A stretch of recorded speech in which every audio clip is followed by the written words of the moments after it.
lọt ra hồi bây giờ cứ lọt ra hồi bây giờ mong Fresno start out line up take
mình xài cái bên chua lưu chua cao gì ni bộ xã bao hay tiền lấy mua nó nhung lý trả thế ni bộ xã bao hay tiền lấy cờ đó cho cái đó chi họ là thì người dân ta sẽ là nhưng do lý có hai lần vì hay tiền bé mong chân chân như người bé dùng cái bé tiền tu tiền xài dòng cao dòng đó cho lấy chuyện hay tiền dòng chưa cao sủa là ta chỉ bé dòng chưa cao mong là bé chân cao sủa nè bé chân cao má cao sủa bé chân cao mong như lý đó nè thiết gì 这在有节有道，上高上头你叫们查得到，把这里就菜天够了，都是读书。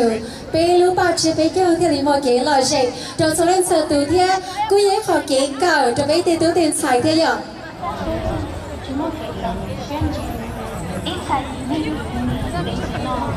Sorry. What sets me apart from the other competitors is the level of perseverance and determination I have in everything and all I put my heart into. Although I grew up in a household that did not speak intellectual, I never let the darkness take over my life because I'm feeling directly to the conference for losing the game. I want to instill them that they persevere. Anything is possible, but never to withdraw.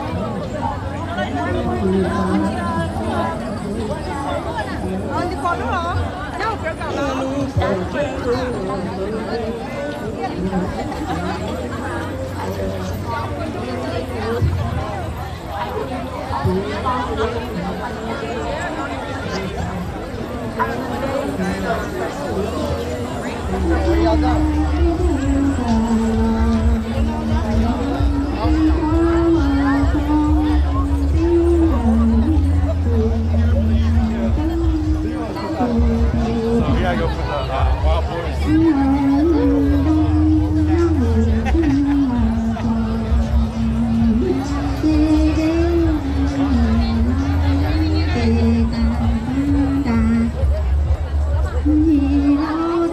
No, you don't want to go that whole round.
OK， 我練兩萬，貼一次。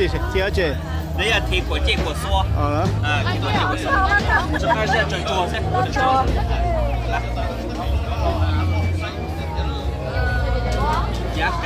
我做啦。用搓去嘛？是用错，然後跟那跟人家用是，人家用錯嘛，也用錯了。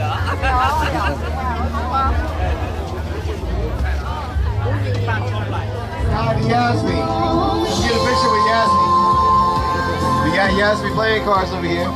We got some free sample for you guys also too.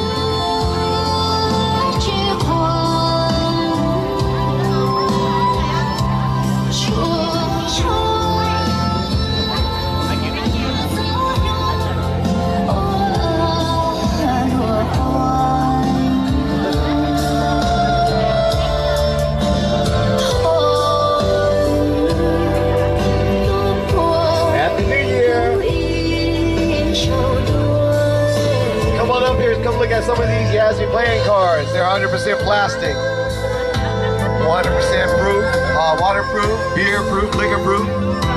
Just not friend proof, because your friend will steal one of these cards.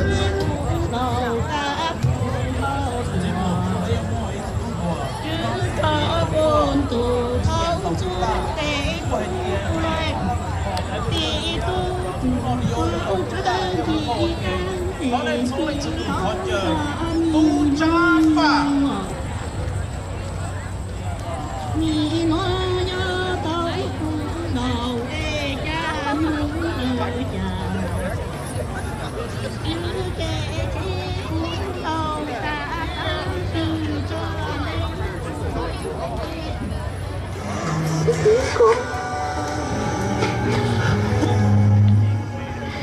Dia saya terluka.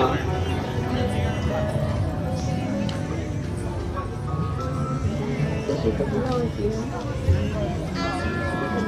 subscribe cho kênh Ghiền Mì Gõ để không bỏ lỡ